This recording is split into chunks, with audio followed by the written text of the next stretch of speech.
China's COVID cases rebounded near to peak in May. China is attracting more and more Japanese academics.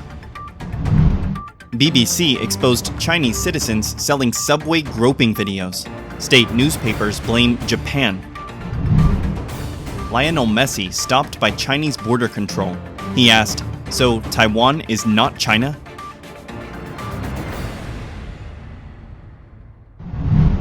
COVID has surged again in China after a tumultuous flu season.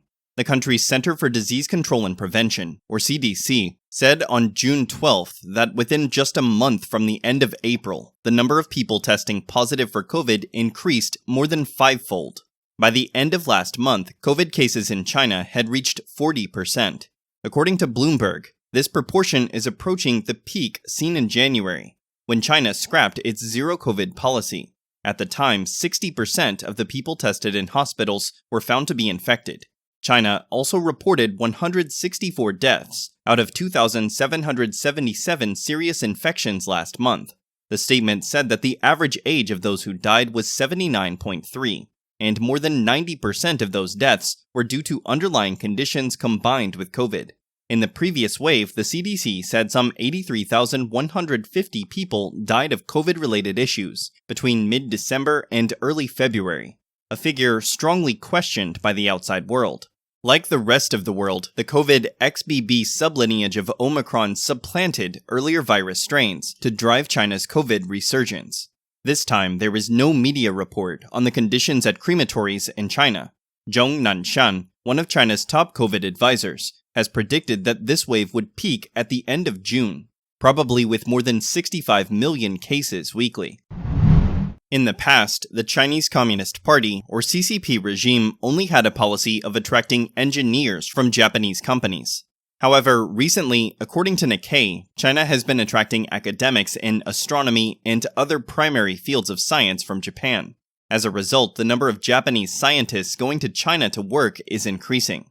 The CCP implemented this policy when many scholars needed help finding work in Japan due to universities cutting budgets.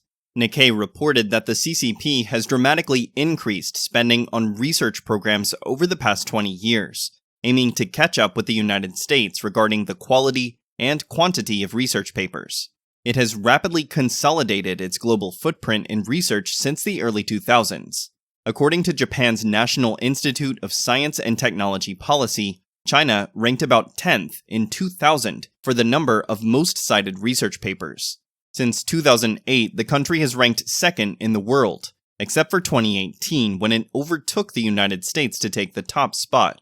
But China has had problems in recent years. Experts told Nikkei that the deepening conflict with the United States makes it difficult for scientists in China to conduct joint research with American scientists, dramatically affecting China's goal of becoming a world leader in basic science. A shocking investigation has discovered many websites are profiting from selling videos of women being sexually assaulted in East Asian public areas. This BBC undercover investigation revealed a group of chikan on Japanese trains, which teach members to sexually harass and secretly record videos, then sell these clips. The person behind this group is a 27-year-old Chinese man.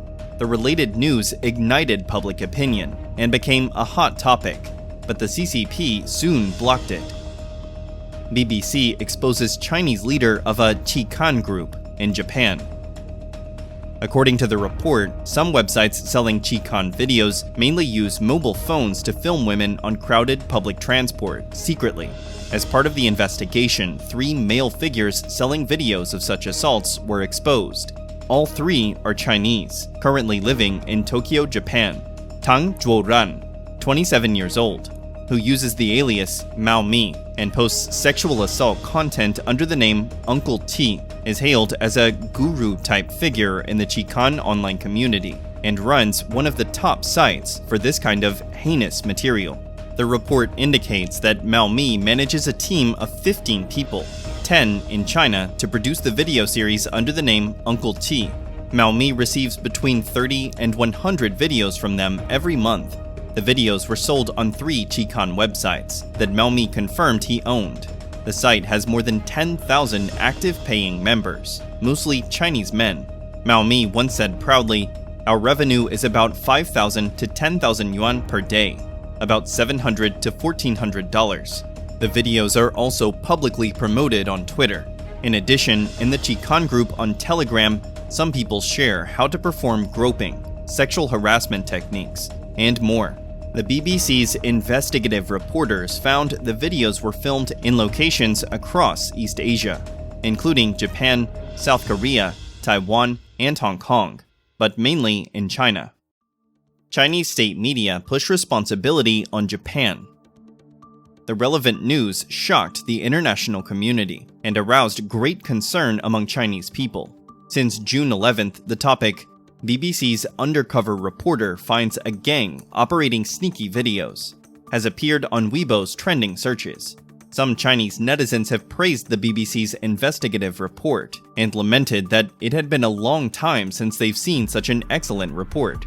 However, some Chinese netizens have revealed that the BBC's related reports have been melted down in mainland China, and that all remarks that were inconsistent with the Chinese Communist Party, or CCP, have been removed one after another. According to the screenshots, netizens left messages saying, "Shocking. Hot search has dropped so quickly." Yesterday's most popular Weibo threads have been deleted. Related entries have been blocked. Tang Zhuoran is from Zhengcheng, Guangdong. Some netizens also grieved over the situation of Chinese media. In-depth investigation is gone. The undercover reporter is gone. The battlefield journalists are gone. Our media is gone.